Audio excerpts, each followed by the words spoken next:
أعوذ بالله من الشيطان الرجيم. Bismillahirrahmanirrahim. Assalamualaikum warahmatullahi wabarakatuh. Alhamdulillahilladzi arsala rasulahu bil huda wa dinil haq liyuzhirahu ala dini kullih wa kafa billahi syahida. Asyhadu alla ilaha illallah wahdahu la syarikalah wa asyhadu anna Muhammadan abduhu wa rasuluh la nabiyya ba'dah.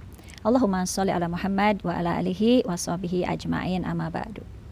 Ibu-ibu rahimakumullah, kita manusia sering sekali ketika ditimpa musibah, ditimpa masalah, ditimpa kesulitan, putus asa. Padahal harusnya kita sebagai muslim jauh dari sikap putus asa. Nah, kita lihat di Al-Quran ya, di surat Az-Zumar ada panduan dari Allah Subhanahu wa taala ya. Di surat ke-39 ayat 53, A'udzubillahi minasyaitonirrajim. Qul ya ibadiyalladzina asrafu ala anfusihim la taqnatu min rahmatillah. La taqnatu min rahmatillahi innallaha yaghfiru dzunuba jami'a innahu huwal ghafurur rahim. Katakanlah, wahai hamba-hamba Allah yang melampaui batas terhadap diri mereka sendiri, janganlah kamu berputus asa dari rahmat Allah. Sesungguhnya Allah mengampuni dosa-dosa semuanya. Sungguh Allah Maha Pengampun, Maha Penyayang. Nah, jadi kalau kita melihat di Al-Quran ada petunjuk dari Allah, janganlah kita berputus asa. Nah, tapi mungkin ibu-ibu begini ya ngomong jangan putus asa mah gampang, tapi kan melaksanakannya susah. Bilang jangan putus asa ya, jangan putus asa mah gampang, sabar ya gampang, tapi yang mengalaminya kan beda gitu ya. Nah, supaya kita bisa memahami dengan mudah ayat tadi, kita lihat ya, ada dua kisah Nabi yang luar biasa. Sebetulnya bukan dua, ada tiga ya, tapi kesempatan ini saya bahas dua saja. Pertama tentang Nabi Yakub dan Nabi Yusuf alaihissalam. Itu ada di surat Yusuf, surat ke-12 ya. Kita fahami Nabi Yakub itu memiliki dua istri. Dari kedua istri itu ada yang istri pertama 10 anak, istri kedua 2 anak. Nah, Yusuf itu dari istri yang kedua. Dan kita tahu 10 kakak tirinya Yusuf alaihissalam itu sangat-sangat mungkin iri, dengki begitu ya, nggak suka lah sama adik tirinya ini, sehingga 10 kakak Yusuf ingin membunuh Yusuf sejak Yusuf masih kecil, masih anak-anak begitu ya. Itu ada di surat Yusuf kisah itu. Nah, tapi kemudian di awal surat Yusuf itu digambarkan ya bagaimana skenario kakak-kakak yang 10 ini yang membujuk ayahnya Nabi Yakub, sehingga akhirnya Nabi Yakub mempersilahkan, dan ternyata anak ini katanya mau ngajak main petak umpet, kucing-kucingan, ternyata malah Yusuf dimasukkan ke dalam sumur ya, sumur yang kering, dan kemudian ditinggalkan begitu saja, tapi bajunya diambil dan bajunya dilumuri oleh darah serigala. Mereka bunuh dulu serigala, terus baju Yusuf dilumuri serigala, dan mereka pulang dengan menangis, dengan bersandiwara seolah-olah Yusuf memang sudah meninggal begitu ya, padahal Yusuf masih hidup, ada di dalam sebuah sumur. Mereka tinggalkan begitu saja, dan kemudian mereka menangis, menyampaikan kepada Nabi Yakub bahwa Yusuf sudah dimakan oleh serigala. Tapi Nabi Yakub karena beliau nabi dan beliau bisa mencium, ini darah bukan darah Yusuf, bukan darah manusia, ini darah serigala. Nabi Yakub yang dari awal sudah tahu 10 anak yang pertama dari istri pertama ini memang agak dengki kepada adik tirinya Yusuf itu ya. Jadi Nabi Yakub tahu, oh ini mereka berniat jahat. Nah, tapi Nabi Yakub tidak putus asa. Beliau titipkan kepada Allah, karena beliau yakin Allah Maha melihat begitu ya. Nah, kalau zaman sekarang kita kan ada HP, anak kita di mana, kita bisa berkomunikasi dengan HP, bisa dengan video call, bahkan ya bisa dengan Skype gitu. Nah, bayangkanlah Nabi Yakub yang berada di negeri mana, Yusuf berada di mana, tanpa ada komunikasi. Tapi siapa yang bisa menyambungkan komunikasi itu? Allah.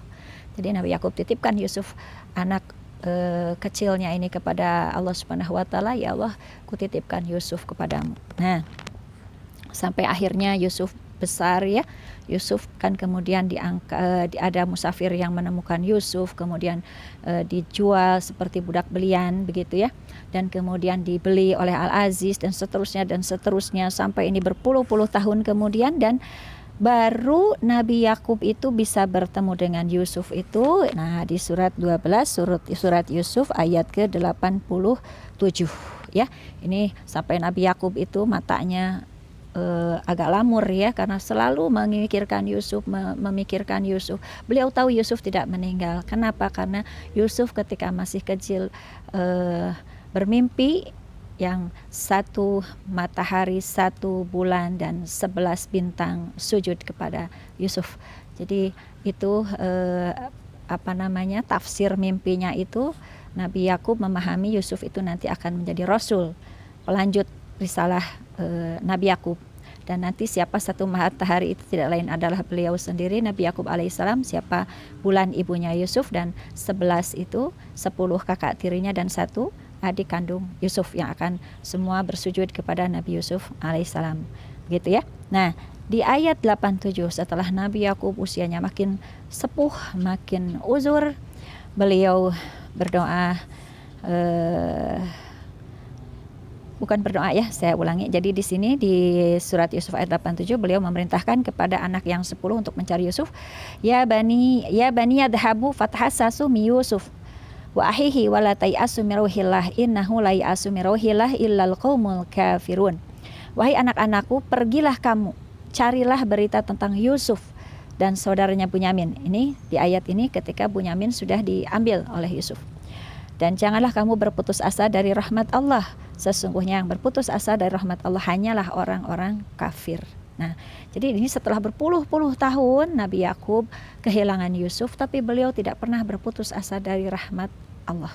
Ini ya, jadi beliau menyampaikan wala tayasu mir rauhillah, janganlah kamu berputus asa dari rahmat Allah.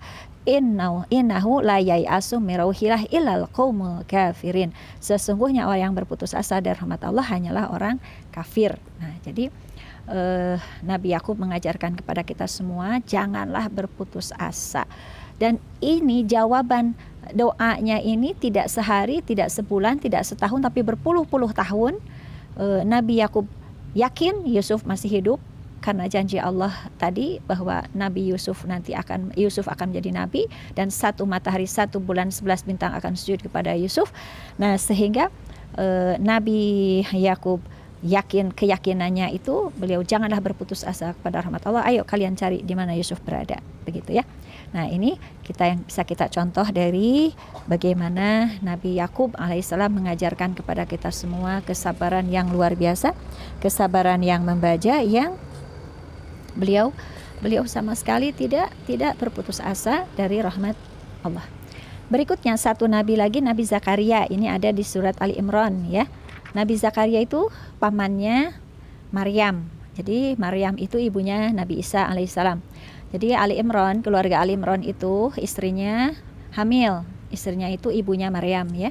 Ketika hamil, ibunya Maryam itu bernadar karena tidak tahu anaknya yang dikandung ini laki atau perempuan, begitu. Bernadar kepada Allah, ya Allah, nanti anakku ini yang di dalam kandunganku ini nanti besarnya akan menjadi ahli ibadah di Masjidil Aqsa, begitu. Nah, ternyata lahirlah bayi perempuan yang diberi nama Maryam. Dan karena sudah nazar, ya apa boleh buat. Nah, karena itu kemudian kebetulan Ali Imran sudah meninggal dunia, maka ibunya Maryam menitipkan Maryam kepada pamannya, yaitu Nabi Zakaria. Nah, di sini ada fenomena menarik ya. Apa tugas Zakaria? Nabi Zakaria itu tugasnya, kan Maryam itu sehari-hari berada di Mihrab Al-Aqsa. Nabi Zakaria tugasnya setiap hari memberi makan Maryam. Tapi ada fenomena menarik. Ketika Nabi Zakaria masuk ke mihrab, selalu ada makanan di dekat Maryam. Maka Nabi Zakaria bertanya, dari mana ini Maryam? Makanan ini dari mana? Nah, ini ada di surat Ali Imran ayat 37 ya. Fataqabbalaha rabbuha biqabulin hasani wa ambataha nabatan hasana wa kafalaha Zakaria kullama dakhala alaiha Zakaria al-mihrab wajada indaha rizqa qala ya Maryamu anna laki hadza qalat huwa min indillahi innallaha yarzuqu may yasha'u bighairi hisab. Maka Allah menerimanya dengan penerimaan yang baik, membesarkannya dengan pertumbuhan yang baik, dan menyerahkan pemeliharaannya kepada Zakaria. Setiap kali Zakaria masuk menemuinya di mihrab, dia dapati makanan di sisi Maryam. Zakaria berkata, "Wahai Maryam, dari mana ini engkau peroleh?" Maryam menjawab, "Huwa min indillah," ini dari Allah. Sesungguhnya Allah memberi rezeki kepada siapa yang Allah kehendaki tanpa perhitungan. Sementara Zakaria itu punya masalah. Apa masalahnya? Beliau nabi, tapi beliau ada doa yang belum dikabulkan oleh Allah, yaitu ingin punya keturunan, ingin punya anak. Zakaria sudah berdoa dimanapun, kapanpun, di berbagai tempat, memohon kepada Allah agar diberi anak. Rabbi habli minas sholihin. Nah, tapi Allah belum kunjung juga memberi anak.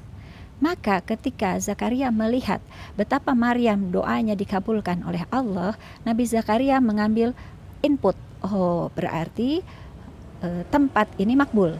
Mihrab di Al-Aqsa ini makbul.